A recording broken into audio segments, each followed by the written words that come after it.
Hi students, പുതിയൊരു video ക്ലാസ്സിലേക്ക് ഏവർക്കും സ്വാഗതം. NIOS +2 ഹിസ്റ്ററിയിലെ ചാപ്റ്ററുമായിട്ടാണ് ഇന്ന് ഞാൻ നിങ്ങളുടെ മുമ്പിൽ എത്തിയിരിക്കുന്നത്. ഹിസ്റ്ററിയിലെ chapter 17, chapter 17, economic effect of British colonialism. നമുക്കറിയാം അല്ലെ, അത് ബ്രിട്ടീഷുകാരെ കുറിച്ചൊക്കെ ഓൾറെഡി പഠിച്ച കാര്യങ്ങൾ തന്നെയാണ് വീണ്ടും ഈ ഒരു പാഠഭാഗത്തിലും പറയുന്നത്. സിമ്പിൾ ആണ്, നിങ്ങൾക്ക് നന്നായിട്ട് മനസ്സിലാകും. അതുപോലെ തന്നെ വളരെ സിമ്പിൾ ആയിട്ടുള്ള ഒരു നോട്ടാണ് ഞാൻ നിങ്ങൾക്ക് വേണ്ടിയിട്ട് പ്രൊവൈഡ് ചെയ്യുന്നത്. സിമ്പിൾ ആയിട്ട് വായിച്ചു കഴിഞ്ഞാൽ തന്നെ നിങ്ങൾക്ക് മനസ്സിലാക്കാനായിട്ട് സാധിക്കും. അപ്പൊ NIOS +2 പഠിക്കുന്ന എല്ലാ കുട്ടികൾക്കും ഇത് ഉപകാരപ്പെടും എന്ന് വിശ്വസിക്കുന്നു. അപ്പൊ നമുക്ക് വൈകിപ്പിക്കാതെ ക്ലാസ്സിലോട്ട് പോവാം. നമ്മുടെ ചാപ്റ്ററിന്റെ പേര് economic effect of British colonialism. എന്താണ് എക്കണോമിക് ബ്രിട്ടീഷ് ഓഫ് കൊളോണിയലിസം എന്ന് പറയുന്നത്? അല്ലെ, ബ്രിട്ടീഷുകാര് നമ്മുടെ ഇവിടെ ഒരുപാട് ഭൂനികുതി വ്യവസ്ഥകളും അതുപോലെ തന്നെ ഒരുപാട് കാര്യങ്ങൾ ഇവിടെ കൊണ്ടുവന്നിട്ടുണ്ട് അല്ലെ. ഒരുപാട് കാര്യങ്ങൾ എന്ന് പറയുമ്പോൾ നമ്മളെ ചൂഷണം ചെയ്യുന്ന തരത്തിലുള്ള കാര്യങ്ങളായാലും ഒരുപാട് കാര്യങ്ങൾ, നല്ല കാര്യങ്ങൾ ചെയ്തിട്ടുണ്ട്. റോഡ്, റെയിൽവേ ഒക്കെ വന്നത് ബ്രിട്ടീഷുകാരുടെ ഭരണകാലത്താണ്. നമുക്ക് അതൊക്കെ ഒരു സൈഡിലോട്ട് മാറ്റി വെച്ച് കഴിഞ്ഞാൽ ഒരുപാട് നമ്മൾ എക്സ്പ്ലോയിറ്റ് ചെയ്തിട്ടുണ്ട്, ഒരുപാട് ചൂഷണം ചെയ്തിട്ടുണ്ട്. ആര്? നമ്മുടെ ബ്രിട്ടീഷുകാർ. അപ്പൊ അവരുടെ ആ ഒരു എക്സ്പ്ലോയിറ്റേഷനെ കുറിച്ചും അവരിവിടെ കുറെ ലാൻഡ് ടാക്സ് അല്ലെ, ലാൻഡ് ടാക്സ് അല്ലെ ലാൻഡ് റവന്യൂ സിസ്റ്റം ഒക്കെ ഇവിടെ കൊണ്ടുവന്നിട്ടുണ്ടായിരുന്നു. അതിൽ ഒരുപാട് നമ്മൾ എന്ത് ചെയ്തു, പോവർട്ടിയിലോട്ട് തന്നെ, അല്ലെങ്കിൽ പോവർട്ടിയിലോട്ടും സ്റ്റാർവേഷനിലോട്ടൊക്കെ നയിച്ചത് തന്നെ ഇവരുടെ ഈ ഒരു നയങ്ങളായിരുന്നു. അപ്പൊ നമുക്ക് ഈ ചാപ്റ്ററിൽ പഠിക്കാനായിട്ടുള്ളത് ബ്രിട്ടീഷുകാർ നമ്മുടെ ഇവിടെ കൊണ്ടുവന്ന ലാൻഡ് ടാക്സിനെ കുറിച്ച് അല്ലെങ്കിൽ ഭൂനികുതികളെ കുറിച്ചും അതുപോലെ തന്നെ പഠിക്കാനായിട്ടുള്ളത് നമ്മുടെ അവരിവിടെ കൊണ്ടുവന്ന അവരുടെ കാലഘട്ടങ്ങളും കുറിച്ചാണ് നമുക്ക് ഈ പോർഷനിൽ നമുക്ക് പഠിക്കാനായിട്ടുള്ളത്. അപ്പൊ സിമ്പിൾ ആയിട്ടുള്ള ഒരു പാഠമാണ്. നമ്മൾ 10ാം ക്ലാസ്സിലൊക്കെ പഠിച്ച കാര്യങ്ങൾ തന്നെയാണ് ഈ ഒരു പാഠഭാഗത്തിൽ നമുക്ക് പഠിക്കാനായിട്ടുള്ളത്. അതായത് നമുക്ക് ഏതൊരു കുഞ്ഞു കുട്ടിയോട് ചോദിച്ചാലും അറിയാം ബ്രിട്ടീഷുകാര് നമുക്ക് എന്തൊക്കെ കാര്യങ്ങൾ ഇവിടെ കൊണ്ടുവന്നിട്ടുണ്ട്, അല്ലെങ്കിൽ നമ്മൾ എങ്ങനെയൊക്കെ ഉപദ്രവിച്ചിട്ടുണ്ടെന്ന് കേട്ട് കഴിഞ്ഞാൽ അവർക്ക് തന്നെ അറിയാം. ആ ഒരു പാഠഭാഗമാണ് നമുക്ക് ഇന്ന് ഡിസ്കസ് ചെയ്യാനായിട്ടുള്ളത്. അപ്പോൾ ചാപ്റ്ററിലെ 2 സെക്ഷനായിട്ടാണ് പോകുന്നത്. essay ക്വസ്റ്റ്യൻ ആണ് കൂടുതൽ. നിങ്ങൾക്ക് ഈ ചാപ്റ്ററിൽ എന്തായാലും ചോദിക്കും, ഉറപ്പായിട്ട് ഞാൻ ഷുവറായിട്ട് പറയുന്നു. ഈ ചാപ്റ്ററിൽ നിന്ന് ഒരു ക്വസ്റ്റ്യൻ സിമ്പിൾ ആയിട്ട് നിങ്ങളോട് ചോദിച്ചിരിക്കും.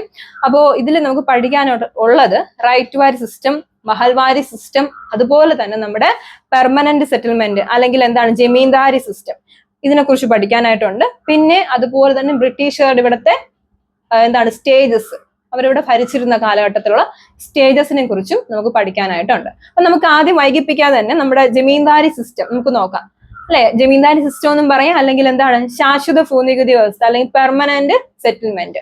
ശാശ്വത ഭൂനികുതി വ്യവസ്ഥ 1793 കോൺവാലീസ് പ്രഭു ആണ് ഇത് നടപ്പിലാക്കിയത്. ആരാണ്? കോൺവാലീസ് പ്രഭു ആണ്. കോൺവാലീസ് പ്രഭു എവിടേക്കാണ്? ബംഗാൾ, ബീഹാർ, ഒറീസ.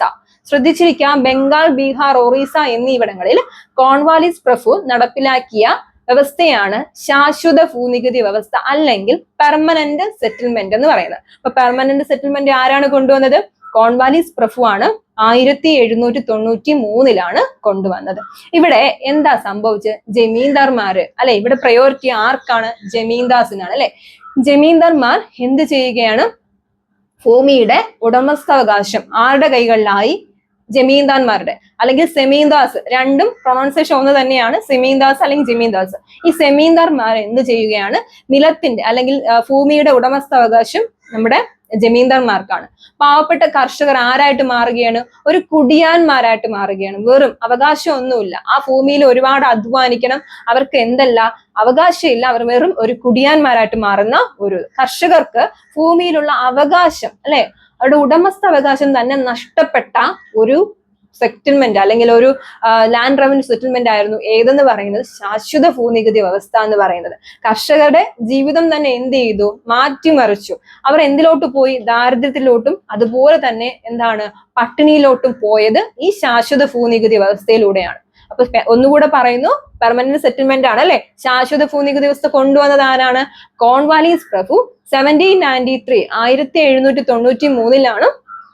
കോൺവാലീസ് പ്രഭു ആണ് ശാശ്വത ഭൂനികുതി വ്യവസ്ഥ കൊണ്ടുവന്നത്. അപ്പോ ഇവിടെ ജമീന്ദാർമാർക്കാണ് എന്ത് മെയിൻ സ്ഥാനം അല്ലെ, പ്രധാനപ്പെട്ട സ്ഥാനം അവർക്കാണ്. കാരണം കർഷകർക്ക് എന്തില്ല? അവകാശം ഉണ്ടോ? ഇല്ല, കർഷകർക്ക് അവകാശം ഇല്ല. കർഷകരുടെ അവസ്ഥ വളരെ എന്താണ് പരിതാപപൂർണ ആയിരുന്നു. പിന്നെ നികുതി പിരിച്ചെടുത്തത് ആരായിരുന്നു? ജമീന്ദാർമാരായിരുന്നു അല്ലെ. നികുതി പിരിച്ചെടുത്തത് ജമീന്ദാർമാരായിരുന്നു. അപ്പൊ ഇവരൊരു കറക്റ്റ് ഒരു നികുതി ഇവിടെ പറയും, അത് എന്ത് ചെയ്യണം? കൃത്യമായിട്ട് ആരുടെ കൈകളിലേക്ക് ഏൽപ്പിക്കണം? ജമീന്ദാർമാരുടെ കൈകളിലോട്ട് കർഷകർക്ക് ഏൽപ്പിക്കണം. ഉടമസ്ഥർ ആരായിരുന്നു? ജമീന്ദാർമാരായിരുന്നു അല്ലെ. വിളവിന്റെ 60% വരെ അല്ലെങ്കിൽ 60% വരെ കർഷകന് എന്ത് കൊടുക്കണം? മഴയായാലും വെയിലായാലും വിളവ് നാശമായാലും വിളവ് നല്ല ഫലപുഷ്ടം ഉണ്ടെങ്കിൽ പോലും എല്ലാത്തിലും 60% ആരുടെ കൈകളിൽ ഏൽപ്പിക്കണം? നമ്മുടെ ബ്രിട്ടീഷുകാരുടെ അല്ലെങ്കിൽ ജമീന്ദാർമാരുടെ കൈകളിലേക്ക് ഏൽപ്പിക്കണം. പിന്നെ ഇവർക്ക് എന്താണ് പണ്ടൊക്കെ ഇവർ ചെയ്തിരുന്നത്, ഇപ്പൊ ഒരു 10 തേങ്ങ കിട്ടിയാൽ അതിൽ 5 തേങ്ങ ആർക്ക് കൊടുക്കും? ഈ ഒരു ജമീന്ദാർമാർക്ക് കൊടുക്കുമായിരുന്നു. ഉൽപ്പന്നങ്ങളായിട്ടാണ് കൊടുത്തിരുന്നത്, പ്രോഡക്റ്റ് ആയിട്ടാണ് കൊടുത്തിരുന്നത്. പക്ഷേ ഈ ശാശ്വത ഭൂനികുതി വ്യവസ്ഥ വന്നപ്പോൾ പ്രോഡക്റ്റ് ആയിട്ട് അവർ സ്വീകരിച്ചില്ല. അവർ പകരം എന്തായിട്ട് തന്നെ സ്വീകരിച്ചു? പണമായിട്ട് തന്നെ സ്വീകരിച്ചു. മനസ്സിലാവുന്നുണ്ടോ? പണമായിട്ട്, അതായത് ഏതൊരു നികുതിയിലും എന്ത് തന്നെയായിട്ട് കൊടുക്കണം? പണമായിട്ട് തന്നെ കൊടുക്കുന്ന ഒരു ഏർപ്പാടായിരുന്നു ശാശ്വത ഭൂനികുതി വ്യവസ്ഥ എന്ന് പറയുന്നത്. അപ്പൊ ശ്രദ്ധിച്ചിരിക്കുക, ശാശ്വത ഭൂനികുതി വ്യവസ്ഥ മനസ്സിലായല്ലോ. ശാശ്വത ഭൂനികുതി വ്യവസ്ഥ 1793 ആരാണ് കൊണ്ടുവന്നത്? കോൺവാലിസ് പ്രഭു. എവിടെയാണ് എന്ന് ചോദിച്ചാൽ ബംഗാൾ, ബീഹാർ, ഒറീസ. മനസ്സിലാവുന്നുണ്ടോ? ബംഗാൾ, ബീഹാർ, ഒറീസ എന്നീ സ്ഥലങ്ങളിലാണ് ശാശ്വത ഭൂനികുതി വ്യവസ്ഥ കൊണ്ടുവന്നത്. എങ്ങനെയൊക്കെയാണ്? കർഷകർക്ക് ഭൂമിയിലുള്ള അവകാശം പൂർണ്ണമായിട്ട് നഷ്ടപ്പെട്ടു. കർഷകർക്ക് ഭൂമിയിലുള്ള അവകാശം പൂർണ്ണമായിട്ട് നഷ്ടപ്പെട്ടു. കർഷകരുടെ അവസ്ഥ എങ്ങനെയായിരുന്നു? വളരെ പരിതാപകരമായിരുന്നു അല്ലെ. കർഷകരുടെ അവസ്ഥ വളരെ പരിതാപകരമായിരുന്നു. കൂടാതെ എങ്ങനെയാണ് ഈ വ്യവസ്ഥയിൽ ചൂഷണം ചെയ്തു അല്ലെ. ഇവർ ഒരുപാട് ചൂഷണം ചെയ്തു. എങ്ങനെയെങ്കിലും കർഷകരുടെ അവസ്ഥ എങ്ങനെയാണ്? വളരെ ദുരിതപൂർണ്ണമാണ്. അപ്പൊ എങ്ങനെയെങ്കിലും ഇവിടുത്തെ വരുമാനം കൊള്ളയടിച്ചു കൊണ്ടുപോവുക, ആ ഒരു ഒറ്റ ചിന്ത മാത്രമാണ് ആർക്കുണ്ടായിരുന്നത്? ബ്രിട്ടീഷുകാർക്ക് ഉണ്ടായിരുന്നത് അല്ലെ. അതുകൊണ്ടാണ് നമുക്കറിയാം poverty and un British rule in India എന്ന് പറയുന്ന പുസ്തകം ദാദാഭായ് നവറോജിയുടെ, ആ പുസ്തകത്തിൽ അദ്ദേഹം വ്യക്തമായിട്ട് പറയുന്നുണ്ട് എങ്ങനെയാണ് നമ്മൾ അറിയാതെ നമ്മുടെ സമ്പത്ത് ഇവിടുന്ന് ഒഴുകുകയാണ് അല്ലെ. ഡ്രെയിൻ തിയറി നിങ്ങൾക്കറിയാം. ഡ്രെയിൻ തിയറി, ചോർച്ചാ സിദ്ധാന്തം അല്ലെങ്കിൽ ഡ്രെയിൻ തിയറി, ആ ഒരു കോൺസെപ്റ്റിൽ അദ്ദേഹം പറയുന്നുണ്ട് നമ്മുടെ ഇവിടത്തെ എല്ലാ ഉൽപ്പന്നങ്ങളും, നമ്മുടെ ഇവിടെ സമ്പത്ത് വ്യവസ്ഥ ഒഴുകുകയാണ് അല്ലെ, ഒഴുകി പോവുകയാണ്. കാരണം ഇവിടെ ആർക്കും ചോദിക്കാനും പറയാനും ഇല്ലാത്ത അവസ്ഥയായിരുന്നു അല്ലെ ആ സമയത്ത്. ബ്രിട്ടീഷർ എങ്ങനെയൊക്കെ എക്സ്പ്ലോയിറ്റ് ചെയ്യാൻ പറ്റും അങ്ങനെയെല്ലാം എക്സ്പ്ലോയിറ്റേഷൻ ആണ്, ചൂഷണമാണ്. പല കാര്യങ്ങളിലും നമ്മളെ എങ്ങനെയൊക്കെ ഇന്ത്യക്കാരെ ചൂഷണം ചെയ്യാൻ പറ്റുമോ അങ്ങനെയെല്ലാം ചൂഷണം ചെയ്ത് നമ്മുടെ ഇവിടത്തെ പറയുന്നുണ്ട് പരുത്തി നമ്മുടെ ഇവിടുത്തെ ജന്മദേശമാണ് അല്ലെ. പരുത്തിയുടെ ജന്മദേശം എന്ന് പറയുന്നത് നമ്മുടെ ഇന്ത്യയാണ്. പക്ഷെ ഈ ഇന്ത്യയിലെ പരുത്തി തുണികൾ തന്നെ ഇവിടെ നിന്ന് കയറ്റുമതി ചെയ്തിട്ട് അത് അവിടെ നിന്ന് വളരെ വലിയ എമൗണ്ടിൽ ഇങ്ങോട്ടേക്ക് എന്ത് ചെയ്തു? ഇറക്കുമതി ചെയ്തു. അപ്പൊ പരുത്തിയുടെ നാടെന്നറിയപ്പെടുന്ന ഇന്ത്യയിലോട്ട് തന്നെ പരുത്തി എന്ത് ചെയ്തു? ഇറക്കുമതി ചെയ്യുന്ന അവസ്ഥ വരെ നമ്മുടെ ഇന്ത്യയിൽ ഉണ്ടായിട്ടുണ്ട്. അപ്പൊ ഒരുപാട് പ്രശ്നങ്ങളിലൂടെയാണ് നമ്മുടെ ഇന്ത്യ അവസാനം ഇൻഡിപെൻഡന്റ് ആകുന്നത് അല്ലെ. അതിനുള്ളില് ഒരുപാട് ലാൻഡ് റവൻ സെറ്റിൽമെന്റും ഒക്കെ ഇങ്ങനെ മാറി മറിഞ്ഞ് എന്ത് ചെയ്തു പോയി. അതിൽ ഒരു സെറ്റിൽമെന്റ് ആണ് ഏത്? ശാശ്വത ഭൂനികുതി വ്യവസ്ഥ. ശ്രദ്ധിച്ചിരിക്കുക, 1793 ബംഗാൾ, ബീഹാർ, ഒറീസ. ശ്രദ്ധിച്ചിരിക്കുക, ബംഗാൾ, ബീഹാർ, ഒറീസ എന്നിവിടങ്ങളിലാണ് ശാശ്വത ഭൂനികുതി വ്യവസ്ഥ കൊണ്ടുവന്നത്. ശാശ്വത ഭൂനികുതി വ്യവസ്ഥ ആരാണ് കൊണ്ടുവന്നത്? കോൺവാലിസ് പ്രഭു ആണ് അല്ലെ. കോൺവാലിസ് പ്രഭു ആണ് ശാശ്വത ഭൂനികുതി വ്യവസ്ഥ കൊണ്ടുവന്നത്. എങ്ങനെയായിരുന്നു? വിളവ് എങ്ങനെയാണ്? കർഷകർക്ക് ഭൂമിയിലുള്ള അവകാശം നഷ്ടപ്പെട്ടു. ജമീന്ദാർമാർ എങ്ങനെയാണ്? സമ്പന്നരാകുകയും കർഷകർ എങ്ങനെയാ മാറിയത്? ദാരിദ്ര്യത്തിലാണ്ട് പോയി, ഒരു പോവർട്ടിയിലായിട്ട് പോയി. 60% വിളവിന്റെ 60% ആർക്ക് കൊടുക്കണമായിരുന്നു? കർഷകർ ആർക്ക് കൊടുക്കണം? ബ്രിട്ടീഷുകാർക്ക് കൊടുക്കണം അല്ലെ. വിളവിന്റെ 60% ബ്രിട്ടീഷുകാർക്ക് എന്ത് ചെയ്യണം? കൊടുക്കണം. പിന്നെ എങ്ങനെയാണ്? വിളവ് മോശമായാലും കൊടുക്കണം. പിന്നെ എങ്ങനെയാണ്? ഉൽപ്പന്നമായിട്ട് കൊടുക്കുന്ന ഏർപ്പാട് ഉണ്ടായിരുന്നു. പക്ഷെ ഇവിടെ എങ്ങനെയല്ല, ഉൽപ്പന്നമായിട്ട് കൊടുക്കാൻ പാടില്ല, പണമായിട്ട് തന്നെ കൊടുക്കുന്ന ഒരു ഏർപ്പാട് അവർ വച്ചു. അപ്പൊ ഇതാണ് ശാശ്വത ഭൂനികുതി വ്യവസ്ഥ എന്ന് പറയും. മനസ്സിലായോ? രണ്ടാമത്തേലോട്ട് പോവാം. റൈറ്റ് ടു വാരി സിസ്റ്റം. 1820 മെയ്യിലാണ് റൈറ്റ് ടു വാരി സിസ്റ്റം കൊണ്ടുവന്നത്. 1820 റൈറ്റ് ടു വാരി സിസ്റ്റം കൊണ്ടുവന്നത്. ഇത് എവിടെയാണ്? ആരാ കൊണ്ടുവന്നത്? Thomas Munro. ആരാണ് കൊണ്ടുവന്നത്? തോമസ് മൺട്രോയാണ് റൈറ്റ് ടു വാരി സിസ്റ്റം കൊണ്ടുവന്നത്. ഇത് കൊണ്ടുവന്നത് ഇവിടെ എന്താണ്? ദക്ഷിണേന്ത്യയിലെ അല്ലെ, സൗത്ത് ഇന്ത്യയിലെ മിക്ക പ്രദേശങ്ങളിലും, പഞ്ചാബ് അങ്ങനെയുള്ള മിക്ക പ്രദേശങ്ങളിലും ഈ റൈറ്റ് ടു വാരി സിസ്റ്റം എന്ത് ചെയ്തു? നടപ്പിലാക്കി. ഇവിടെ എത്തിയപ്പോ എങ്ങനെയാണ്? ഇടനിലക്കാരില്ലാതെ നേരിട്ട് നികുതി പിരിക്കുന്ന എന്താണ്? ഏർപ്പാടാണ്. കാരണം ഇവിടെ ജമീന്ദാർമാരുടെ അവകാശം നഷ്ടപ്പെടുകയാണ് അല്ലെ. ഒരു ഗുണമെന്ന് പറയാം, പക്ഷെ എങ്ങനെ പൂർണ്ണമായിട്ട് ഗുണമാണെന്ന് പറയാൻ പറ്റില്ല, അത് വഴിയെ നമുക്ക് മനസ്സിലാവും. ഈ റൈറ്റ് ടു വാരി സിസ്റ്റത്തില് ജമീന്ദാർമാരില്ല, ഇടനിലക്കാരില്ല. പക്ഷേ ആര് തന്നെ കൊടുക്കണം? നികുതി ആര് തന്നെ കൊടുക്കേണ്ട അവസ്ഥ? കർഷകർ തന്നെ ഒരു ഹ്യൂജ് ആയിട്ടുള്ള എമൗണ്ട് ആർക്ക് കൊടുക്കണം? ബ്രിട്ടീഷ് ഗവൺമെന്റിന് കൊടുക്കണം. മനസ്സിലായോ? 30 വർഷത്തിന്റെ ഇടവേളകളിൽ എന്ത് ചെയ്യും? കണക്കെടുപ്പ് നടത്തും അല്ലെ. അവരൊരു കണക്കെടുപ്പ് നടത്തുകയും അതുപോലെ തന്നെ നികുതി എന്ത് ചെയ്യും? നമ്മളിൽ നിന്ന് കളക്ട് ചെയ്യുകയും ചെയ്യും. അപ്പൊ നടപ്പിലാക്കിയ ആരാണ്? തോമസ് മൺട്രോയാണ്. ആരാണ് നടപ്പിലാക്കിയത്? തോമസ് മൺട്രോയാണ്. ദക്ഷിണേന്ത്യയുടെ ഒട്ടുമിക്ക പ്രദേശങ്ങളിലും എന്ത് നടപ്പിലാക്കി? റൈറ്റ് ടു വാരി സിസ്റ്റം നടപ്പിലാക്കി. ദക്ഷിണേന്ത്യയുടെ ഒട്ടുമിക്ക പ്രദേശങ്ങളിലും റൈറ്റ് ടു വാരി സിസ്റ്റം എപ്പോഴാണ്? 1820 എന്ത് ചെയ്തത്? റൈറ്റ് ടു വാരി സിസ്റ്റം നടപ്പിലാക്കി. 1820 എങ്ങനെയാണ്? ഇവിടെ ആരുടെ അവകാശം ഇല്ല, ഇടനിലക്കാരില്ല. പക്ഷേ കർഷകരുടെ അവസ്ഥ വളരെ സന്തോഷപൂർവ്വമായിരുന്നോ? അല്ല, ദുരിതപൂർണം തന്നെയാണ്. കാരണം ഈ കർഷകർ നേരിട്ട് എന്ത് ചെയ്യണം? ഒരു എമൗണ്ട് ബ്രിട്ടീഷ് ഗവൺമെന്റിന് കൊടുക്കണം, അല്ലെ? കർഷകർ ഒരു വലിയ എമൗണ്ട് ബ്രിട്ടീഷുകാർക്ക് കൊടുക്കണം. റൈറ്റ് എന്ന് പറയുന്ന വാക്കിനർത്ഥം എന്താണ്? കൃഷിക്കാരൻ. റൈറ്റ് എന്ന് പറയുന്ന ഹിന്ദി വാക്കിനർത്ഥം എന്താണ്? കൃഷിക്കാരൻ എന്നാണ് റൈറ്റ് എന്ന് പറയുന്ന വാക്കിന് അർത്ഥം. റൈറ്റ് എന്ന് പറഞ്ഞ വാക്കിന് അർത്ഥം എന്താണ്? കൃഷിക്കാരനാണ്. അപ്പൊ ഭൂമിയുടെ ഉടമസ്ഥാവകാശം കർഷകനായിരുന്നു. ഇവിടെ ഉടമസ്ഥാവകാശം കിട്ടി. ശ്രദ്ധിച്ചിരിക്കുക, ശാശ്വത ഭൂനികുതി വ്യവസ്ഥയിൽ ഉടമസ്ഥാവകാശം ഇല്ല. ആർക്കായിരുന്നു? നമ്മുടെ ജമീന്ദാർമാർക്കാണ്. ഇവിടെ ഉടമസ്ഥാവകാശം കിട്ടി. കിട്ടിയിട്ട് വല്ല പ്രയോജനം ഉണ്ടോ? നമുക്ക് നോക്കാം. പ്രയോജനമൊന്നുമില്ല. കാരണം എന്താണ്? ഹ്യൂജ് ആയിട്ടുള്ള എമൗണ്ട് ആർക്ക് കൊടുക്കണം? ബ്രിട്ടീഷ് ഗവൺമെന്റിന് കൊടുക്കണം. അത് മാത്രമല്ല, അമിതമായ നികുതി എന്ത് ചെയ്യുന്നു? കർഷകനെ എന്ത് ചെയ്യും? ദരിദ്രരാക്കുകയാണ്, അല്ലെ? നികുതിയുടെ ഇടയ്ക്കിടയ്ക്ക് നികുതി ഇങ്ങനെ വർദ്ധിപ്പിക്കുക. ആദ്യം പറയും 10%, പിന്നെ പറയും വിളവിന്റെ 20%, അങ്ങനെ 60%, അങ്ങനെ കൂട്ടി കൂട്ടി കൂട്ടി കർഷകനെ എങ്ങനെയെല്ലാം ബുദ്ധിമുട്ടിക്കാൻ പറ്റുമോ അങ്ങനെയെല്ലാം എന്ത് ചെയ്തു? ബുദ്ധിമുട്ടിച്ച ഒരു വ്യവസ്ഥയാണ് റൈറ്റ് ടു വാരി സിസ്റ്റം.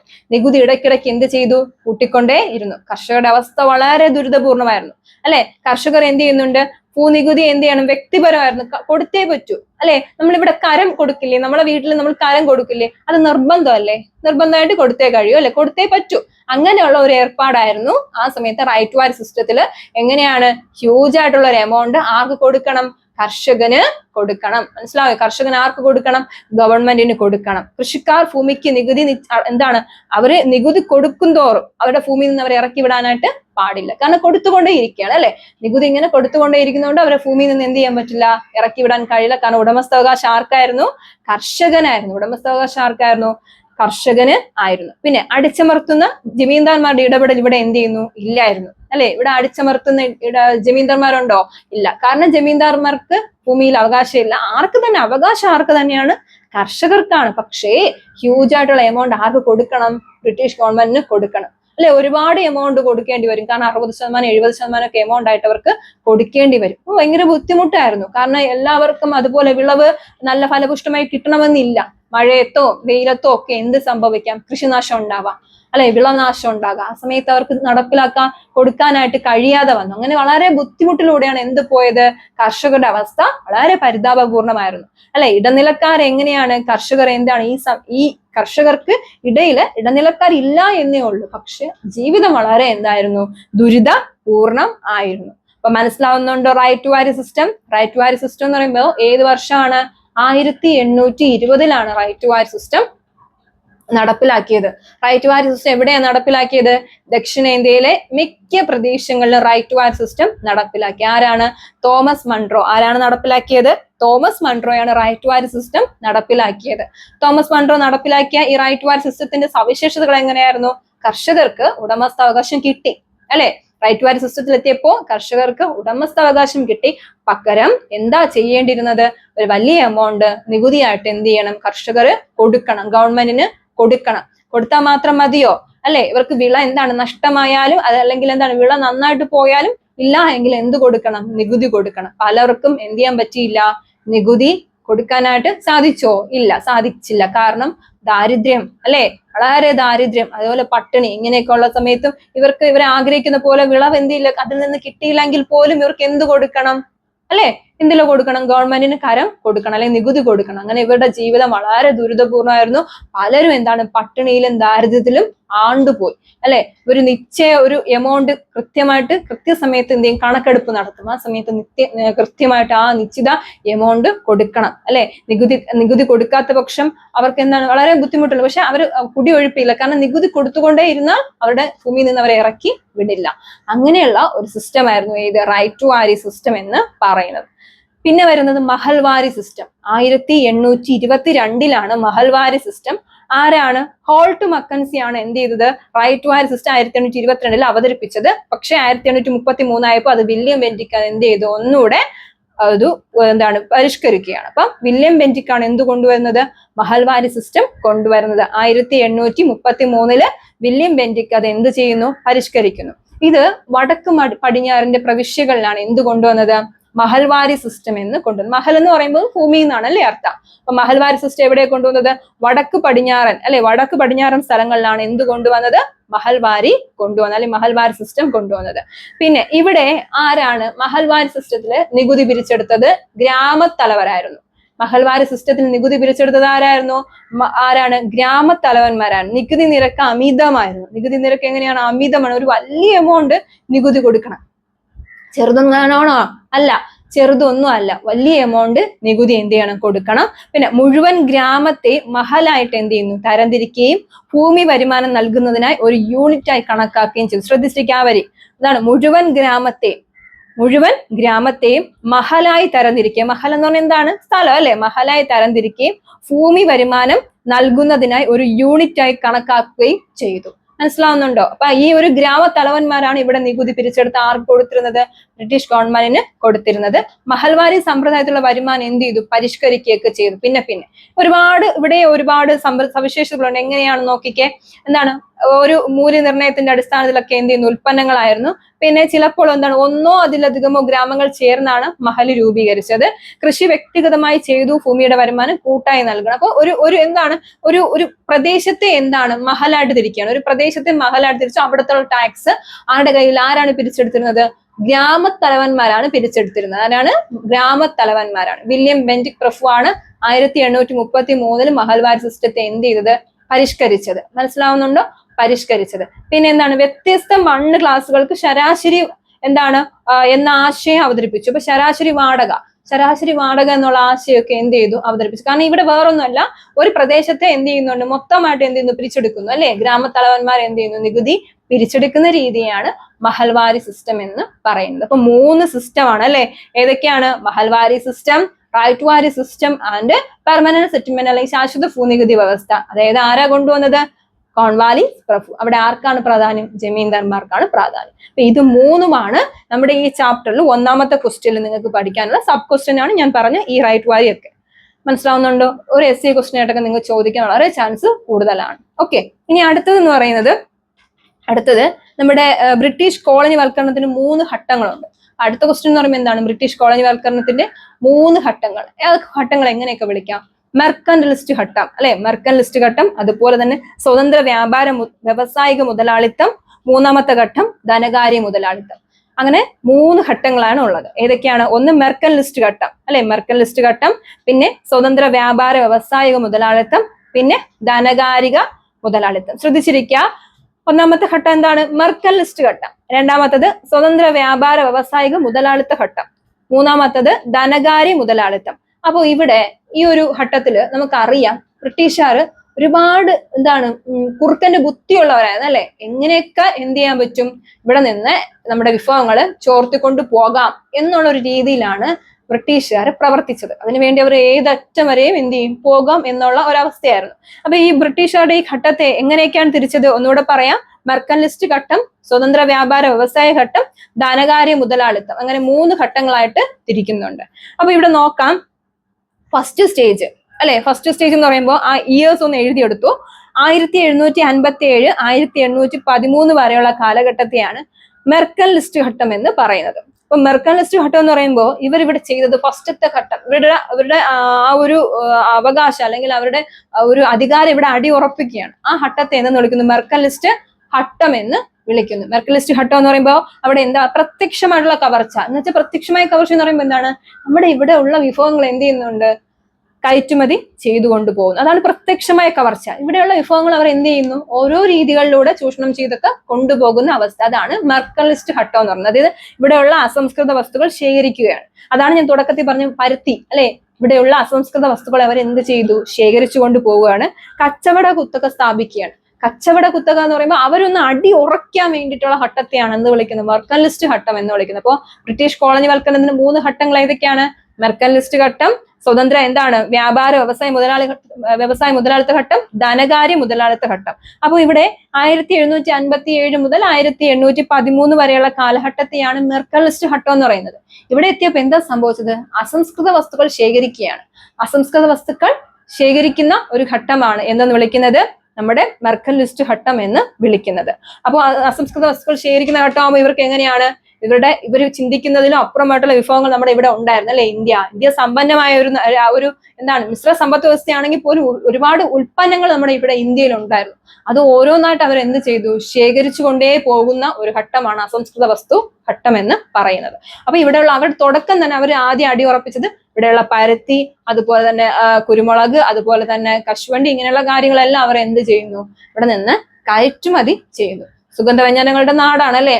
അങ്ങനെയുള്ള സുഗന്ധദ്രവ്യങ്ങളെല്ലാം കയറ്റുമതി ചെയ്ത് ഒരു സ്റ്റേബിൾ ആകാനുള്ള ശ്രമിക്കുന്ന ഘട്ടത്തെയാണ് എന്ത് വിളിക്കുന്നത്. അപ്പൊ ഫസ്റ്റ് നിങ്ങൾ എഴുതണം, അസംസ്കൃത വസ്തുക്കൾ ശേഖരിക്കുന്ന ഘട്ടത്തെയാണ് എന്ത് വിളിക്കുന്നത്, മെർക്കൻലിസ്റ്റ് ഘട്ടം എന്ന് വിളിക്കുന്നത്. അപ്പൊ രണ്ടാമത്തെ ഘട്ടത്തിലോട്ട് പോവാം. രണ്ടാമത്തെ ഘട്ടം എന്ന് പറയുമ്പോൾ സ്വതന്ത്ര വ്യാപാര ഘട്ടമാണ്. സ്വതന്ത്ര വ്യാപാര ഘട്ടം എന്ന് പറയുമ്പോൾ എന്താണ്, നമുക്കറിയാം ഇംഗ്ലണ്ടിലാണ് എന്താണ് വ്യവസായിക വിപ്ലവം, ഇൻഡസ്ട്രിയൽ റവല്യൂഷൻ ആരംഭിച്ചത് എവിടെയാണ്, ഇംഗ്ലണ്ടിലാണ് അല്ലെ. ഇംഗ്ലണ്ടില് വ്യവസായ വിപ്ലവം ആരംഭിച്ചപ്പോൾ ബ്രിട്ടീഷുകാരുടെ രണ്ടാം ഘട്ടം ആരംഭിച്ചു. ശ്രദ്ധിച്ചിരിക്കുക, ഇംഗ്ലണ്ടില് വ്യവസായിക വിപ്ലവം ആരംഭിച്ചു, ബ്രിട്ടീഷുകാരുടെ രണ്ടാം ഘട്ടം എന്ത് ചെയ്തു, ആരംഭിച്ചു. കാരണം അവർക്ക് മനസ്സിലായി ഇവിടെ എന്താ സംഭവിച്ചത്, മെഷീൻസിന്റെ കടന്നുവരവാണ്. മെഷീൻസിന്റെ കടന്നുവരവപ്പോ ഈ ഇവിടെ സ്വതന്ത്ര വ്യാപാര ഘട്ടത്തിൽ സംഭവിച്ചെന്ന് പറയുമ്പോൾ ബ്രിട്ടീഷുകാര് ഒരുപാട് മെഷീൻസ് ഇങ്ങോട്ടേക്ക് ഇമ്പോർട്ട് ചെയ്യുകയാണ്. അപ്പൊ പാവപ്പെട്ട നമ്മുടെ കർഷകരുടെ അവസ്ഥ വളരെ ദുരിതപൂർണമായി. കാരണം മാൻ പവർ അവർക്ക് വേണ്ട, അവർക്ക് മെഷീൻ പവർ ആണ് അല്ലെ. ഇവിടെ പാവപ്പെട്ട കർഷകർ തുണി ചായം മുക്കയും അല്ലെങ്കിൽ നീലം ചായം മുക്കയൊക്കെ ജീവിച്ചിരുന്നതാണ്. അവരുടെ അവസ്ഥ വളരെ എന്തായി മാറുന്നു, മെഷീൻസിന്റെ കടന്നുവരവോടെ അവർക്ക് തൊഴിൽ എന്ത് ചെയ്യുന്നു, നഷ്ടപ്പെട്ടു. തൊഴിലില്ലാത്ത കഷ്ടത്തിലൂടെ അവർ പോവുകയാണ്, അവർ തൊഴിൽ ക്ഷാമം ഉണ്ടാവുകയാണ്. കാരണം ഇവിടെ വ്യവസായ മേഖലയാണ്. കാരണം അവിടെ മനുഷ്യന്റെ ആവശ്യമില്ല. നെല്ല് കൊയ്യാനായാലും മറ്റെല്ലാത്തിനും മെഷീൻസിന്റെ വരവ് എന്ത് ചെയ്യുന്നു, വന്നതോടുകൂടി ഇവിടുത്തെ അവസ്ഥ എന്ത് ചെയ്യുന്നു, വരികയാണ്. അപ്പം ഇൻഡസ്ട്രിയൽ റവല്യൂഷൻ ഇംഗ്ലണ്ടില് വന്ന സമയത്ത് ഇന്ത്യയുടെ രണ്ടാമത്തെ ഘട്ടം, ബ്രിട്ടീഷുകാരുടെ ഘട്ടം ആരംഭിക്കുകയാണ്. അതായത് ബ്രിട്ടീഷ് ഉൽപ്പന്നങ്ങൾ വിറ്റഴിക്കുന്ന ഒരു പ്രദേശമായിട്ട് ഇന്ത്യ അവർ കണക്കാക്കി. ബ്രിട്ടീഷ് ഉൽപ്പന്നങ്ങൾ വിറ്റഴിക്കുന്ന ഒരു സ്ഥലമായിട്ട് നമ്മുടെ ഇന്ത്യയെ കണക്കാക്കി. 1850ഓടെ, ശ്രദ്ധിച്ചിരിക്കുക, 1850ഓടെ ബ്രിട്ടനിൽ നിന്ന് പരുത്തി തുണികൾ എന്ത് ചെയ്യാൻ തുടങ്ങി, ഇറക്കുമതികൾ ചെയ്യാൻ തുടങ്ങി. അപ്പൊ ഇവിടെയാണ് ഞാൻ തുടക്കത്തിൽ പറഞ്ഞില്ലേ, അതാണ് ഇവിടെ ആരാ പറഞ്ഞത്, കാറൽ മാർക്സ് പറഞ്ഞതുപോലെ പരുത്തിയുടെ തുണി എന്താണ്, പരുത്തിയുടെ നാട്ടില് എന്ത് ചെയ്യുന്നുണ്ട്, പരുത്തി തുണി തന്നെ എന്ത് ചെയ്യുന്നുണ്ട്, ഇറക്കുന്ന ആ ഒരു സിസ്റ്റം വരികയാണ്. കാറൽ മാർക്സ് ആണ് ഇപ്രകാരം പറഞ്ഞത്. ഞാൻ പറഞ്ഞതിൽ എന്തെങ്കിലും തെറ്റുണ്ടെങ്കിൽ തിരുത്തുക.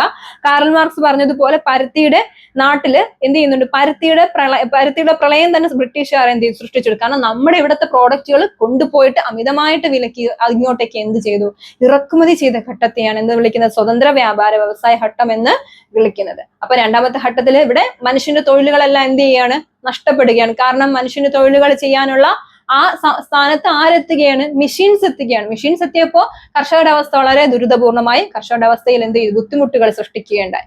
അപ്പൊ ഇവിടെ എത്തിയപ്പോൾ ഇംഗ്ലണ്ടില് അതേ ഫോർമാറ്റ് നമ്മുടെ ഇന്ത്യയിലും അവർ എന്ത് ചെയ്തു, നടപ്പിലാക്കി. മനസ്സിലായോ? ഇംഗ്ലണ്ടിലെ വ്യവസായ വിപ്ലവം ആരംഭിച്ചു, അതേ ഫോർമാറ്റ് ബ്രിട്ടീഷുകാർ എന്ത് ചെയ്യാണ്, ഇവിടേക്ക് എന്ത് ചെയ്യുന്നുണ്ട്, അവരുടെ വെപ്പൺസ് അല്ലെങ്കിൽ അവരുടെ എന്താണ് മെഷീൻസ് നമ്മുടെ ഇന്ത്യയിലോട്ട് എന്ത് ചെയ്തു, ഇറക്കുമതി ചെയ്യുകയാണ് അല്ലെ. അപ്പോ നമ്മുടെ ഇവിടുത്തെ മനുഷ്യരുടെ തൊഴിൽ എന്ത് ചെയ്തു, നഷ്ടപ്പെടുകയാണ്. അവരുടെ ഉൽപ്പന്നങ്ങൾ വിറ്റഴിക്കുന്നതിനുള്ള ഒരു സ്ഥലമായിട്ട് നമ്മുടെ ഇന്ത്യ എന്ത് ചെയ്തു, അവര് കണ്ടെത്തി. ഇതാണ് സ്വതന്ത്ര വ്യാപാര ഘട്ടം എന്ന് പറയുന്നത്. ഇനി ധനകാര്യ മുതലാളിത്തം. ധനകാര്യ മുതലാളിത്തം എന്ന് പറയുമ്പോൾ എങ്ങനെയായിരിക്കും, ധനകാര്യ മുതലാളിത്തം ഇവിടെ തന്നെയാണ്. ബ്രിട്ടീഷ് കൊളോണിസം മൂന്നാം ഘട്ടത്തിലേക്ക് 1860ഓടെ എന്ത് ചെയ്തു, പ്രവേശിച്ചു. ഇവിടെ മൂലധന കയറ്റുമതിയാണ് ഈ ഘട്ടത്തിന്റെ പ്രധാന ലക്ഷ്യം. ബ്രിട്ടീഷുകാർക്ക് അറിയാം എന്താണ് ഉൽപ്പന്നങ്ങൾ വിറ്റഴിക്കുന്ന നല്ല ഒരു എമൗണ്ട് കാശ് വേണമെന്ന് അവർക്കറിയാം. അപ്പൊ അവർ എന്താ ചെയ്തത്, ബ്രിട്ടീഷ് മൂലധനം എന്ത് ചെയ്യുന്നുണ്ട്, വൻ തോതിൽ നിക്ഷേപിക്കുകയാണ് അല്ലെ. സ്വകാര്യ വ്യക്തികളിൽ നിന്ന്, വട്ടിപ്പലിശക്കാർ, സെമീന്ദാസിന്റെ എല്ലാം എന്ത് ചെയ്തു, ഒരുപാട് പൈസ ഇവിടെ വൻ തോതിൽ അവർ നിക്ഷേപിക്കുകയാണ്. ഇന്ത്യ ബ്രിട്ടന്റെ കോളനിയായി മാറിയത് ഈ മൂന്നാം ഘട്ടത്തിലാണ് അല്ലെ. ഇന്ത്യ ബ്രിട്ടന്റെ ഒരു കോളനിയായിട്ട് മാറിയത് ഈ മൂന്നാം ഘട്ടത്തിലാണ്. ഈ മൂന്നാം ഘട്ടത്തിൽ ഇപ്പൊ ടോട്ടലി എന്ത് ചെയ്തു, ഇന്ത്യ ബ്രിട്ടന്റെ കാൽക്കീഴില് ആയി അല്ലെ. ഇന്ത്യ ബ്രിട്ടന്റെ കാൽക്കീഴിലായി. ബ്രിട്ടീഷുകാരാൽ ഇന്ത്യ സമ്പദ് വ്യവസ്ഥ പാടെ തകർന്നത് ഈ കാലഘട്ടത്തിലാണ്. ദാരിദ്ര്യം ഉടലെടുത്തു. അപ്പൊ ശ്രദ്ധിച്ചിരിക്കുക, ധനകാര്യ മുതലാളിത്തത്തിലെത്തിയപ്പോ എന്ത് ചെയ്യാണ്, പൈസക്കാണ് ഇവർ ഇമ്പോർട്ടൻസ് കൊടുത്തത്. പൈസ എന്ത് ചെയ്യുന്നു, ഇവിടേക്ക് വാരി എന്ത് ചെയ്യാണ്, ഒഴുകുകയാണ്. ബ്രിട്ടീഷുകാരുടെ പൈസ ഇങ്ങനെ ഒഴുകുകയാണ്. കാരണം അവർക്കറിയാം ബ്രിട്ടീഷുകാർ ഇവിടെ സെമിയൻദാസിന്റെ അതുപോലെ തന്നെ വൻകിട മുതലാളികളുടെ ഒക്കെ സ്വാധീന വലയത്തിൽ അവർ എന്ത് ചെയ്യുന്നു, അവരുടെ ഉൽപ്പന്നങ്ങൾ വിറ്റഴിക്കുകയും പിന്നെ എന്താണ് ഇന്ത്യ ബ്രിട്ടന്റെ കോളനിയായിട്ട് മാറുകയാണ് അല്ലെ. ഇന്ത്യ ബ്രിട്ടന്റെ കോളനിയായിട്ട് മാറുകയും ഇവിടെ സമ്പദ് വ്യവസ്ഥ പാടെ തകർന്നു അല്ലെ. ഇന്ത്യയുടെ സമ്പദ് വ്യവസ്ഥ പാടെ തകരുകയും സമ്പദ് വ്യവസ്ഥയുടെ എന്താണ് സ്വഭാവം തന്നെ മാറി മോഡേൺ വ്യവസായങ്ങളൊക്കെ ഉടലെടുത്തത് ഈ കാലഘട്ടത്തിൽ ആണ്. അപ്പൊ ധനകാര്യ മുതലാളിത്ത കാലഘട്ടം. അപ്പൊ 3 ഘട്ടമാണ് അല്ലെ. മെർക്കലിസ്റ്റ് ഘട്ടം, സ്വതന്ത്ര വ്യാപാര വ്യവസായ ഘട്ടം, പിന്നെ ധനകാര്യ മുതലാളിത്ത ഘട്ടം അല്ലെങ്കിൽ ധനകാര്യ ഘട്ടം. ഈ സമയത്ത് എന്താണ് മുതലാളിത്തമാർ എന്ത് ചെയ്യുന്നുണ്ട്? കർഷകരെ ചൂഷണം ചെയ്യണം. ആർക്ക് വേണ്ടിയിട്ട്? ബ്രിട്ടീഷുകാർക്ക് വേണ്ടിയിട്ട്. ഒരു കഥ പോലെ മനസ്സിലാക്കി വെക്കുക. കാരണം അവർക്ക് എങ്ങനെയെങ്കിലും അവരുടെ ഉൽപ്പന്നങ്ങൾ വിറ്റഴിക്കുന്നതിനുള്ള ഒരു സ്ഥലമായിട്ട് നമ്മുടെ ഇന്ത്യ എന്ത് ചെയ്തു? കണ്ടു. അതിനെയാണ് എന്ത് വിളിക്കുന്നത്? ഇന്ത്യയുടെ ബ്രിട്ടന്റെ കോളനിയായിട്ട് ഇന്ത്യയെ കണക്കാക്കിയതാണ് എന്തെന്ന് വിളിക്കുന്നത്? നമ്മുടെ ധനകാര്യ മുതലാളിത്ത ഘട്ടം എന്ന് പറയുന്നത്. അപ്പൊ ഇതൊരു എസ്എ ക്വസ്റ്റ്യൻ ആണ്. ചിലപ്പോൾ നിങ്ങളോട് മെർക്കലിസ്റ്റ് ഘട്ടം എന്താണെന്ന് ചോദിക്കാം. അവിടെ നിങ്ങൾ എന്ത് ചെയ്യുക? അസംസ്കൃത വസ്തുക്കൾ ശേഖരിക്കുന്ന ഘട്ടമാണ് എന്തെന്ന് വിളിക്കുന്നത്? മെർക്കലിസ്റ്റ് ഘട്ടം. ഇവിടെയുള്ള സാധനങ്ങൾ എന്ത് ചെയ്യണം? ശേഖരിക്കുകയാണ്. എന്തൊക്കെ കിട്ടിയാൽ എന്തൊക്കെ കൊള്ളാം എന്നുള്ള രീതിയിൽ. രണ്ടാമത്തെ ഘട്ടം എന്ന് പറയുമ്പോൾ എന്താണ്? സ്വതന്ത്ര വ്യാപാര ഘട്ടമാണ്. ഇവിടെ മെഷീൻസിന്റെ എന്താണ്? വരവാണ് അല്ലെ. മെഷീൻസിന്റെ വരവാണ്. മാൻ പവർ അവിടെ കുറയുകയാണ്. മെഷീൻസിന്റെ വരവോടുകൂടി അവരുടെ ഉൽപ്പന്നങ്ങൾ എന്ത് ചെയ്യുന്നു? വിറ്റഴിക്കാനുള്ള ഒരു സ്ഥലമായിട്ട് ഇന്ത്യ എന്ത് ചെയ്തു? കണ്ടു. മൂന്നാമത്തേൽ എന്താണ്? ഇന്ത്യ ബ്രിട്ടന്റെ കോളനിയായിട്ട് ടോട്ടലി മാറിയത് നമ്മുടെ 3ാമത്തെ ഘട്ടത്തിലാണ്. അപ്പൊ ഈ 3 ഘട്ടങ്ങളും എന്ത് ചെയ്യുക? ശ്രദ്ധിച്ചു പഠിക്കുക. എന്തായാലും ചോദിക്കാം. ചാപ്റ്റർ 17 ആണ് അല്ലെ. Economic effect of British colonialism. പേരിൽ തന്നെയുണ്ട്. ബ്രിട്ടീഷുകാരുടെ കോളനി എന്താണ് വൽക്കരണത്തിന്റെ ഫലങ്ങളാണ് നമുക്ക് ഇവിടെ പഠിക്കാനായിട്ടുള്ളത്. ഒരുപാട് പ്രശ്നങ്ങൾ ഉണ്ടായിട്ടുണ്ട്. റൈറ്റ് വാരി സിസ്റ്റം, മഹൽവാരി സിസ്റ്റം, ശാശ്വത ഭൂനികുതി വ്യവസ്ഥ, ധനകാര്യ മുതലാളിത്തം അല്ലെ. ഇവിടെയാണ് ഞാൻ പറഞ്ഞത് നമ്മുടെ ഇവിടെ ഉണ്ടാകുന്ന ബുദ്ധിമുട്ടുകൾ ഒരുപാട് ചരിത്രകാരന്മാർ എഴുതിയിട്ടുണ്ട്. ഒരുപാട് ചരിത്രകാരന്മാർ. കാരണം ഇന്ത്യയെ ചൂഷണം ചെയ്യുകയാണ്. ഇന്ത്യയെ ഏതെല്ലാം രീതിയിൽ, ഇന്ത്യ ഒരു മിശ്ര സമ്പദ് വ്യവസ്ഥയായിരുന്നു അല്ലെ. ഇന്ത്യ പല രീതിയിൽ ബ്രിട്ടീഷുകാർ ചൂഷണം ചെയ്ത് ഇന്ത്യയുടെ അവസ്ഥ തന്നെ എന്ത് ചെയ്തു? ദാരിദ്ര്യത്തില് ആണ്ടുപോയി. ഇവിടെ ഒരുപാട് വിഭവങ്ങൾ, ഉൽപ്പന്നങ്ങൾ ഉണ്ടായിരുന്ന ഒരു സ്ഥലമായിരുന്നു അല്ലെ. ഇന്ത്യയിൽ എന്താണ് ഒരുപാട് അസംസ്കൃത വസ്തുക്കളും മറ്റു കാര്യങ്ങളൊക്കെ ഉണ്ടായിരുന്നു. ഇതെല്ലാം ബ്രിട്ടൻ എന്ത് ചെയ്തു? അട്രാക്ട് ചെയ്യാണ്, ബ്രിട്ടനെ ആകർഷിക്കുകയാണ്. എങ്ങനെയെങ്കിലും ഇതെല്ലാം എന്ത് ചെയ്യണം? കയറ്റുമതി കൊണ്ടുപോയി അവരുടെ നാടിനെ മുന്നിലെത്തിക്കാൻ വേണ്ടിയിട്ട് അവർ കിടഞ്ഞ് എന്ത് ചെയ്തു? പരിശ്രമിക്കുകയും അതിന്റെ ഫലമായിട്ട് ഇന്ത്യ എന്ത് ചെയ്തു? തകർന്ന് കൂപ്പുകുത്തുകയും ചെയ്തു. ഇതാണ് ബ്രിട്ടീഷുകാരുടെ കൊളോണിയലിസത്തിന്റെ ഫലങ്ങൾ എന്ന് പറയുന്നത്. അപ്പോൾ സിമ്പിൾ ആയിട്ടുള്ള ഒരു പാഠമാണ് അല്ലെ. സിമ്പിൾ ആയിട്ടുള്ള ഒരു പാഠമാണ്. നന്നായിട്ട് പഠിക്കുക. അപ്പൊ ജമീന്ദാരി സിസ്റ്റം എന്താണ്? ഇവിടെ ഒന്നുകൂടെ നമുക്കൊന്ന് റിവൈൻഡ് ചെയ്ത് കഴിഞ്ഞാൽ ജമീന്ദാരി സിസ്റ്റം എന്ന് പറയുമ്പോൾ ആർക്കാണ്? ശാശ്വത ഭൂനികുതി വ്യവസ്ഥ കോൺവാലിസ് പ്രഭുവാണ്. 1793 ബംഗാൾ, ബീഹാർ, ഒറീസ. ശ്രദ്ധിച്ചു പഠിക്കുക. ലാസ്റ്റ് ഇതെങ്കിലും ഒന്ന് കേട്ട് നിങ്ങൾ പഠിക്കാൻ വേണ്ടിയിട്ടാണ് ലാസ്റ്റ് ഇങ്ങനെ പറയുന്നത്. പിന്നെ അവിടെ എന്താണ്? ജമീന്ദാർമാർക്കാണ് പ്രാധാന്യം കൂടുതൽ. കർഷകരുടെ അവസ്ഥ വളരെ ദുരിതപൂർണ്ണമായിരുന്നു അല്ലെ. കർഷകരുടെ അവസ്ഥ വളരെ ദുരിതപൂർണ്ണമായിരുന്നു. ജമീന്ദാർമാരാണ് എന്ത്? അവിടുത്തെ നിലത്തിന്റെയൊക്കെ അവകാശികൾ എന്ന് പറയുന്നത്. കർഷകര് വളരെ ഹ്യൂജ് ആയിട്ടുള്ള എമൗണ്ട് ടാക്സ് കൊടുക്കണമായിരുന്നു. റൈറ്റ് വാരിയിലെത്തിയപ്പോഴോ? റൈറ്റ് വാരി സമയത്ത് എന്താ സംഭവിച്ചത്? നടപ്പിലാക്കിയ തോമസ് മൺട്രോ ആണ് അല്ലെ. 1820 തോമസ് മൺട്രോ ആണ്. ഇവിടെ തോമസ് മൺട്രോ നടപ്പിലാക്കിയ ദക്ഷിണേന്ത്യയുടെ മിക്ക പ്രദേശങ്ങളും റൈറ്റ് വാരി സിസ്റ്റം. ഇവിടെ എത്തിയപ്പോൾ ഇടനിലക്കാരില്ല. ജമീന്ദാർമാരുടെ സ്വാധീനം എന്ത് ചെയ്തു? കുറഞ്ഞു. പക്ഷെ അവർ 60% വിളവിന്റെ 60% ആർക്ക് കൊടുക്കണമായിരുന്നു? ബ്രിട്ടീഷുകാർക്ക് കൊടുക്കണമായിരുന്നു അല്ലെ. ബ്രിട്ടീഷുകാർക്ക് കൊടുക്കണം. അപ്പൊ എന്തെങ്കിലും ഒരു സമയം കൊടുത്താൽ മതിയോ? ഇല്ല. ഒരു 60% എന്ത് ചെയ്യണം? ബ്രിട്ടീഷുകാർക്ക് കൊടുക്കണം അല്ലെ. അപ്പൊ ഇവിടെ അത് മാത്രമല്ല, ബ്രിട്ടീഷുകാരുടെ അവസ്ഥ വളരെ പരിതാപപൂർണമായിരുന്നു അല്ലെ. ബ്രിട്ടീഷുകാരുടെ അവസ്ഥ വളരെ പരിതാപപൂർണ്ണം. നികുതി എന്ത് ചെയ്യുന്നു? ഇടയ്ക്കിടയ്ക്ക് വർദ്ധിപ്പിച്ചിരുന്നു. നികുതി നൽകാൻ കർഷകർ എന്താണ്? നിർബന്ധിതരായിരുന്നു. പിന്നെ മഹൽവാരി സിസ്റ്റത്തിലോ 1822 മഹൽവാരി സിസ്റ്റം അല്ലെ. മഹൽവാരി സിസ്റ്റം എന്താണ്? 1822 ഇവിടെ എന്താണ്? ഹോൾ മക്കിൻസ് ആണ് അവതരിപ്പിച്ചതെങ്കിലും വില്യം ബെന്റി പ്രഭുവാണ് അത് എന്ത് ചെയ്തത്? പരിഷ്കരിച്ചത്. വടക്ക് പടിഞ്ഞാറൻ പ്രവിശ്യകൾ, ഗംഗാ താഴ്വര അവിടെയൊക്കെയാണ് നടപ്പിലാക്കിയത്. നികുതി പിരിച്ചത് ആരായിരുന്നു? ഗ്രാമ തലവന്മാരായിരുന്നു. അപ്പോ ഇവിടെ എന്താണ്? മഹൽവാരി സമ്പ്രദായത്തില് ഒരു നിശ്ചിത എമൗണ്ട് ഒക്കെ എന്ത് ചെയ്യണം? ഗ്രാമത്തലവന്മാർ പിരിച്ചെടുക്കുന്ന ഏർപ്പാടായിരുന്നു. അത് കഴിഞ്ഞ ശേഷം നമ്മൾ അടുത്ത് പഠിച്ചതാണ് മെർക്കലിസ്റ്റ് ഘട്ടം, സ്വതന്ത്ര വ്യാപാര ഘട്ടം, ധനകാര്യ മുതലാളിത്ത ഘട്ടം. ഈ സ്വതന്ത്ര വ്യാപാര ഘട്ടം എന്ന് പറയുമ്പോൾ മെർക്കലിസ്റ്റ് ഘട്ടം എന്ന് എന്താണ്? ആവശ്യങ്ങൾ ശേഖരിക്കുന്ന ഘട്ടം. സ്വതന്ത്ര വ്യാപാര ഘട്ടത്തിൽ പിന്നെ എന്താണ് പറഞ്ഞത്? അവിടെ എന്താണ്? ഇംഗ്ലണ്ടില് മാൻ പവർ അല്ലെ നശിച്ചു അല്ലെ. മാൻ പവർ വേണ്ട, അവർക്ക് എന്താ മതി? മെഷീൻസിന്റെ പവറാണ് ഇവിടെ കൊണ്ടുവന്നത്. പിന്നെ ലാസ്റ്റ് സ്റ്റേജ് എന്ന് പറഞ്ഞാൽ ധനകാര്യ മുതലാളിത്തത്തിൽ ആർക്കാണ്? ബ്രിട്ടീഷ് കോളോണിസ് 3ാം ഘട്ടത്തിലേക്ക് പോവുകയും ഇന്ത്യയെ തന്നെ കൂപ്പുകുത്തുക അല്ലെ, പടുകുഴിയിൽ എത്തിച്ചത് ഈ 3ാമത്തെ ഘട്ടത്തിലൂടെയാണ്. അപ്പൊ ഈ ചാപ്റ്ററിൽ നമുക്ക് പഠിക്കാനായിട്ടുള്ളത് ഇത്രയും കാര്യങ്ങളാണ്. വളരെ ഒരു രസകരമായിട്ടുള്ള ഒരു പാഠമായിട്ട് സമീപിച്ചാൽ മതി. കാരണം വളരെ ആധികാരികമായിട്ട് ഇത് പഠിക്കാൻ നിൽക്കേണ്ട, ഒരു കഥ പോലെ പഠിച്ചു വെക്കുക. അല്ലാതെ വർഷങ്ങളൊക്കെ ഉണ്ട്, സിമ്പിൾ അല്ലല്ലോ, ഭയങ്കര ബുദ്ധിമുട്ടാണ് എന്ന് ചിന്തിക്കാതെ ഒരു കഥ പോലെ പഠിച്ചു വെക്കുക. ബ്രിട്ടീഷുകാർ എന്തെല്ലാം കൊണ്ടുവന്നു, അങ്ങനെയുള്ള ഒരു കഥ പോലെ പഠിച്ച് രസകരമായ രീതിയിൽ ഹിസ്റ്ററിയെ സമീപിച്ചു കഴിഞ്ഞാൽ ഹിസ്റ്ററി എന്തായാലും നമുക്ക് എന്ത് കിട്ടും, സക്സസ് ആയിട്ട് ഒരു മാർക്ക് നമുക്ക് സ്കോർ ചെയ്യാനായിട്ട് സാധിക്കും. ഈ പാഠം വിട്ട് കളയരുത്. ഇത് ഇമ്പോർട്ടന്റ് ആയിട്ടുള്ള ഒരു പാഠമാണ്. എന്തായാലും എക്സാമിന് ചോദിക്കും. കാരണം ഇതിൽ നിന്ന് ഒരു വ്യവസ്ഥയെങ്കിലും റൈറ്റ് വൈഡ് സെറ്റിൽമെന്റ് അല്ലെങ്കിൽ പെർമനന്റ് സെറ്റിൽമെന്റ് ഏതെങ്കിലും ഒന്ന് തന്നെ നിങ്ങൾക്ക് 5 മാർക്കിനോ 2 മാർക്കിനോ ഒക്കെ ചോദിക്കാം. അപ്പൊ ആ ചോദിക്കുന്ന സമയത്ത് നിങ്ങൾ ഒന്ന് ഇത് പഠിച്ച് മനസ്സോടെ പഠിച്ചിരുന്നാൽ നിങ്ങൾക്ക് സിമ്പിൾ ആയിട്ട് ഇതിൽ നിന്ന് എന്ത് മാർക്ക് വേണോ സ്കോർ ചെയ്യാനായിട്ട് സാധിക്കും. അപ്പോ എല്ലാവർക്കും ഈ പാഠം മനസ്സിലായെന്ന് ഞാൻ വിശ്വസിക്കുന്നു. അപ്പം നിങ്ങൾക്ക് എന്തെങ്കിലും സംശയം ഉള്ളവരാണെങ്കിൽ ധൈര്യമായിട്ട് നിങ്ങളെ കോൺടാക്ട് ചെയ്യുക, കമന്റ്സിലൂടെ രേഖപ്പെടുത്തുക. ഇഷ്ടപ്പെട്ടുവെങ്കിൽ നിങ്ങളുടെ ഫ്രണ്ട്സിനൊക്കെ എന്ത് ചെയ്യുക, ഷെയർ ചെയ്ത് കൊടുക്കുക, ലൈക്ക് ചെയ്യുക, സബ്സ്ക്രൈബ് ചെയ്യുക. നിങ്ങളുടെ ലൈക്കും സബ്സ്ക്രൈബും ഒക്കെ നമുക്ക് വളരെ മോട്ടിവേഷൻ ആണ് അല്ലെ. ഞങ്ങൾക്ക് ക്ലാസ്സുകൾ വീണ്ടും വീണ്ടും ചെയ്യാൻ വേണ്ടിയിട്ട് പ്രേരിപ്പിക്കുന്നത് തന്നെ നിങ്ങളുടെ ലൈക്കും നിങ്ങളുടെ ഷെയറും കമന്റ്സും ഒക്കെയാണ്. അപ്പം നിങ്ങൾ മടി കൂടാതെ നിങ്ങളുടെ ഭാഗത്തു നിന്നുള്ള ആ ഒരു നിങ്ങളൊരു സിമ്പിൾ ആയിട്ടുള്ള ഒരു കാര്യം ലൈക്ക് ഒന്ന് ചെയ്താൽ നമുക്ക് തന്നെ അത് ഒരു പ്രചോദനമാണ്. സിമ്പിൾ ആയിട്ടുള്ള നിങ്ങൾക്ക് പഠിക്കുകയും ചെയ്യാം, നമുക്കൊരു ലൈക്ക് കിട്ടും, അത്രേ ഉള്ളൂ. അപ്പോൾ ലൈക്ക് ചെയ്യുക, ഷെയർ ചെയ്യുക, സബ്സ്ക്രൈബ് ചെയ്യുക. എന്തെങ്കിലും സംശയമുള്ളവരാണെങ്കിൽ കമന്റ് ബോക്സിൽ രേഖപ്പെടുത്തുക. എന്ത് സംശയം ഉണ്ടെങ്കിൽ നിങ്ങൾക്ക് ധൈര്യമായിട്ട് ചോദിക്കാം, മടി കൂടണ്ട. എന്തുണ്ടെങ്കിലും ചോദിക്കാം. വീണ്ടും ഒരു പുതിയ ക്ലാസ് വരെ കാണുന്നതുവരേക്കും എല്ലാവർക്കും താങ്ക് യു.